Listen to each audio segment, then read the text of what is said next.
Cyber city Gurugram में एक बार फिर से गो तस्करों ने जमकर आतंक मचाया है।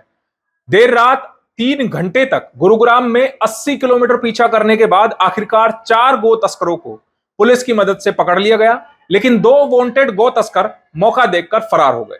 आपको दिखाएंगे इस खबर में कि गुरुग्राम में कैसे 80 किलोमीटर तक पीछा करने के बाद 4 गो तस्कर कैसे धरे गए। नमस्कार, मैं हूं सुनील यादव और आप देख रहे हैं गुरुग्राम न्यूज।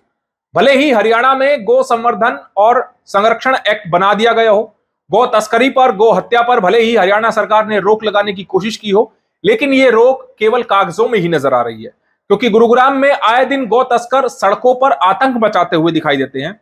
ऐसा ही मामला शनिवार और रविवार की दरमियानी रात गुरुग्राम में देखने को मिला, जहां लगभग 3 घंटे तक लगातार करीब 80 किलोमीटर तक पीछा करने के बाद आखिरकार 4 गो तस्करों को पकड़ लिया गया।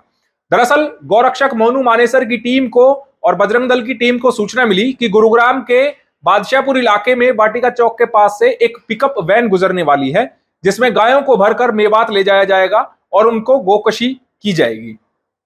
इस सूचना पर गौ रक्षकों की टीम ने वाटिका चौक पर नाकेबंदी की, लेकिन जब यहां पर यह पिकअप वैन पहुंची तो इन गौ तस्करों ने यहां से भागने का प्रयास किया, और भागने का प्रयास भी ऐसा जोरदार किया कि लगभग 3 घंटे तक गौरक्षक और काव टास्क फोर्स लगातार इन गो तस्करों का पीछा करते रहे, और लगभग 80 किलोमीटर पीछा करने के बाद आखिरकार इन 4 गो तस्करों को गुरुग्राम के सेक्टर 65 इलाके से पकड़ लिया गया।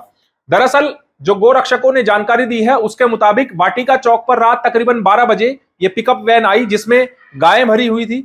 जब इस पिकअप वैन को रुकने का इशारा किया तो इस पिकअप वैन के ड्राइवर ने और इसमें बैठे गो तस्करों ने यहां से भागने की कोशिश की। इनके पीछे गोरक्षकों की टीम अपनी गाड़ी से लगी, लेकिन गुरुग्राम के लगभग गोल्फ कोर्स एक्सटेंशन रोड, इसके अलावा फिर सेक्टर 40 मैदानता, इसके अलावा दिल्ली गुरुग्राम एक्सप्रेसवे, फिर सेक्टर 56 कादरपुर, धूमसपुर, सेक्टर 65, इस तरह से ये गो तस्कर भागते रहे और इनके पीछे लगातार गोरक्षकों की टीम लगी रही। गोरक्षकों की टीम के साथ हरियाणा पुलिस की काव टास्क फोर्स भी साथ में रही। इसके अलावा जब ये गो तस्करों की गाड़ी सड़क पर चल रही थी तो उसी दौरान इसके पिछले दोनों टायर पंचर हो गए, और पंचर होने के बाद भी ये गो तस्कर अपनी गाड़ी को इसी तरह गुरुग्राम की सड़कों पर लगातार कई किलोमीटर तक दौड़ाते रहे। गाड़ी के टायर को देखकर, गाड़ी के रिम को देखकर आप अंदाजा लगा सकते हैं कि गो तस्करों ने अपनी गाड़ी को कितने किलोमीटर तक इसी तरह सड़कों पर दौड़ाया, क्योंकि गाड़ी का रिम भी अगर देखें तो वो भी पूरी तरीके से बैंड हो गया है, और इसी बैंड रिम से ये इस गाड़ी को दौड़ाते रहे। गोरक्षकों ने यह आरोप लगाया है कि गो तस्करों ने अपनी जान बचाने के लिए, पुलिस के गिरफ्त से बचने के लिए गो तस्करों ने उन पर फायरिंग भी की है और चलती हुई गाड़ी से जिंदा गायों को उनकी गाड़ी पर फेंकने की कोशिश की। लेकिन गोरक्षकों ने हार नहीं मानी और लगभग 80 किलोमीटर पीछा करने के बाद सुबह तकरीबन 3 बजे के आसपास गुरुग्राम के भुआपुर गांव के पास सेक्टर 65 से इन 4 लोगों को पकड़ लिया गया। इन चारों की जो पहचान हुई है वो शेरू, अरशद, इरशाद और शौकीन के तौर पर हुई है, जो कि मेवात के रहने वाले हैं। इसके अलावा इनके और 2 साथी जो इस गाड़ी में मौजूद रहे वो मौके से फरार होने में कामयाब रहे। गोरक्षकों ने बताया है कि गिरफ्तार किए गए ये चारों आरोपी पहले भी गो तस्करी के आरोप में कई बार गिरफ्तार हो चुके हैं, और जो 2 आरोपी गो तस्कर भागने में कामयाब रहे वो भी हरियाणा पुलिस की सूची में वांटेड की लिस्ट में गिने जाते हैं। आपको बता दें कि जब सेक्टर 53 पुलिस स्टेशन के सामने से ये गो तस्करों की गाड़ी गुजरने लगी, चूंकि टायर तो इसके फट चुके थे, उनमें हवा नहीं थी, और रिम पर ये जब गाड़ी दौड़ने लगी तो सड़क पर काफी तेज आवाज होने लगी।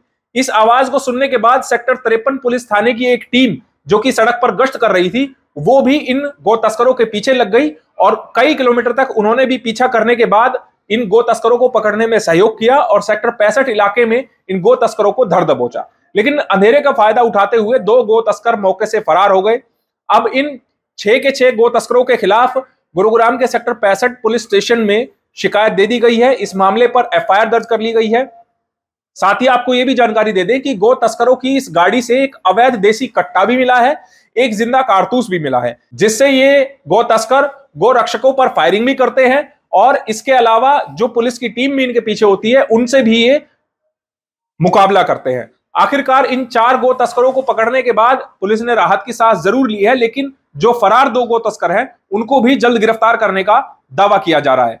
गोरक्षकों ने क्या कहा, किस तरह से, कितनी मुस्तैदी से, कितनी मेहनत से इन आरोपियों को पकड़ा गया है, वो आपको सुनवाते हैं। पीछा शुरू हुआ जी वाटिका चौक से। हमें सूचना मिली थी कि ऐसे ऐसे इरशाद और 2-3 तस्कर हैं जो वांटेड तस्कर हैं। शेरू नाम है, एक का नाम इरशाद है। ये गो तस्करी के लिए आ रहे हैं, तो हमने वाटिका चौक पे इनको पकड़ा और वाटिका चौक के बाद इन्होंने हमारे ऊपर फायरिंग की और फायरिंग करने के बाद इन्होंने वहां से भगना शुरू कर दिया, जिसके पश्चात इन्होंने लगभग पूरे गुड़गांव का हमारे को भ्रमण कराया और बड़ी ही मुश्किल से और मशक्कत के बाद पुलिस प्रशासन के साथ मिलके, मैं पुलिस प्रशासन का भी धन्यवाद करूंगा जिन लोगों ने हमारा साथ दिया। जो हमारी बहन जी थी, क्या नाम था उनका, रेनू बहन जी थी, उनकी टीम जो तो उनके साथ थी, हमारी काउ टास्क फोर्स के साथ थी, उन सभी ने मिलके इन्हें बड़ी मुश्किल से काबू किया गया, जिसमें से 2 तस्कर भागने में कामयाब है और 4 तस्करों को पकड़ा गया, जिनमें से कि 2 तो वांटेड है। कितनी गाय थी इसके अंदर? 4 से 5 गौएं थी, 2 बछड़े थे। बछड़े तो मिल गए लेकिन गौएं मिली नहीं रास्ते में, क्योंकि सफर बड़ा लंबा रहा है और पूरे गुड़गांव के अंदर घूमते हुए उन्होंने काफी ऐसे रास्ते तो ऐसे जिनको रास्तों को हम भी भूल गए थे, तो इस वजह से उन गायों को भी ढूंढा नहीं गया। टीम गई हुई है ढूंढने के लिए, गौएं कहाँ पड़ी हुई है। जो पिकअप गाड़ी है, जो तस्करों की गाड़ी थी, उसका रिम भी बिल्कुल बैंड हो गया, गर्म होकर। देखिए जिस हिसाब से भगा रहे थे ऊपर नीचे करते हुए, इनका किसी चीज में लग के टायर फटा और उस टायर के फटने की वजह से इनके ये टायर रिम पे आ गई गाड़ी। मेवात के गो तस्कर गो रक्षकों से बच नहीं सकते हैं।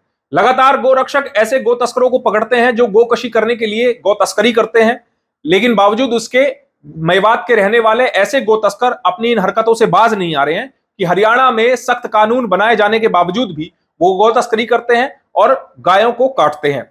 देखना होगा कि क्या हरियाणा सरकार इस एक्ट में कुछ और संशोधन करके इस कानून को और सख्त करती है, ताकि ऐसे गौ तस्करों की अकल ठिकाने लगाए जा सके जो कानून बनाने के बावजूद भी इस तरह से खुलेआम गुरुग्राम की सड़कों पर आतंक मचाते हैं।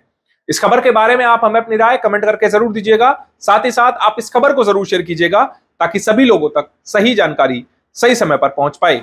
नमस्कार।